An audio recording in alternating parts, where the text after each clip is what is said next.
as it stands right now, you guys are in sixth. Philly made the move for Buddy. I want to get into the playoff stuff, but first I want to talk about Buddy, who you posted about him earlier.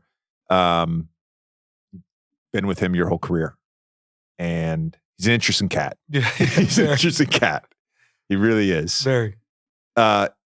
I'm curious about the sort of evolution of your relationship, both on and off the court. Yeah. Because you guys have you've been through a lot together. I think you've told this story before, but when you got traded from the Kings, you guys were on the plane to Indy, right? Together. Yeah. Talking about it, right? Yeah.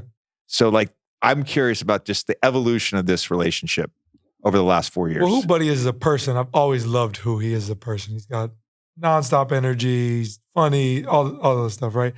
But my rookie year, I hated this guy. As a basketball player, I could not stand him. He started at the 2. I was kind of the backup, right? I was the rookie coming in, and it wasn't so much that he's in my way, or it was just I hate. I don't know. I can't, when I'm on the floor with him, he's always running towards the ball. He never goes to the corner. He's always in the way. I couldn't stand him. And then my second year, I started to kind of come along more. I was now starting. He was coming off the bench, and then I would kind of slide to the point guard role, and then I'd be on the floor with him. And our synergy had just grown to a level that was a lot of fun. And then he kept saying, "I'm getting traded this deadline. You're coming with." And I'm not, you know me. I wasn't going anywhere, but I get traded with him, whatever. And then it just felt like from there, our synergy was just we knew where each other were at all times.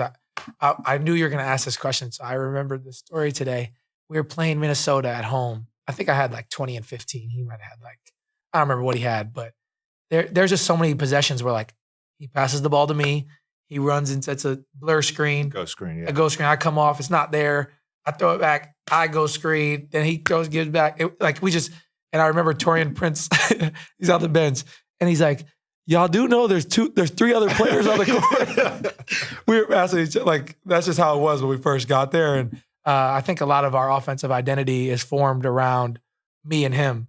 Even now, with him gone, I think that some other guys are going to kind of have to go into that role of knowing the right time to go screen. And we run a lot of stack action, and I thought Buddy is elite at that, knowing the right time to set the screen, slip it, where to slip to, and kind of all the intricacies of that. So, last night was my first NBA game without Buddy. It was weird. I've never had to pick the ball before, right? I've never had to get us from shoot around back to layups. I've never had to yell 2 lines before. It was the energy was different without having Buddy just constantly talking. It was weird, but I know I've known that he wants to be in a different situation, and I'm sure Philly will be good for him. That's great. I love that. I was gonna ask about the energy. He's a great locker room guy. Yeah, one of the best in the league for sure. I think. Yeah. Is there an off the court story you can share that you feel would give the viewers a sense of that personality? Because the energy thing, but he's hilarious. Yeah, I don't even know how to explain Buddy to the world. You have to really know him. I think that the type of person Buddy is, and people probably, and it's not, I guess it's not technically off the court, but Buddy's the type of dude, he will never live longer than 5 minutes away from the gym, because he's I'm gonna be late every time. He lives right next to the gym, and he'll go, basketball is his therapy. Whatever's going on in his life or whatever, that guy is always, he'll go to the gym at 9 at night by himself, and there's always videos of him flipping the ball himself, just shooting. And our managers or our interns will be there offering to rebound. He's nah, mental shooting. He always tells me, mental shooting. And he'll just like you're a kid in the driveway, he'll just shoot. And that's just I think that's a lot of how, we know him as the shooter he is, just because of the way he operates.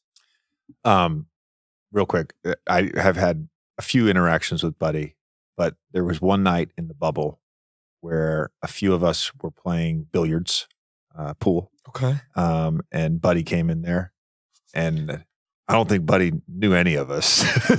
Like legit, I'm not sure he knew any of us. There was no other Kings guys with him.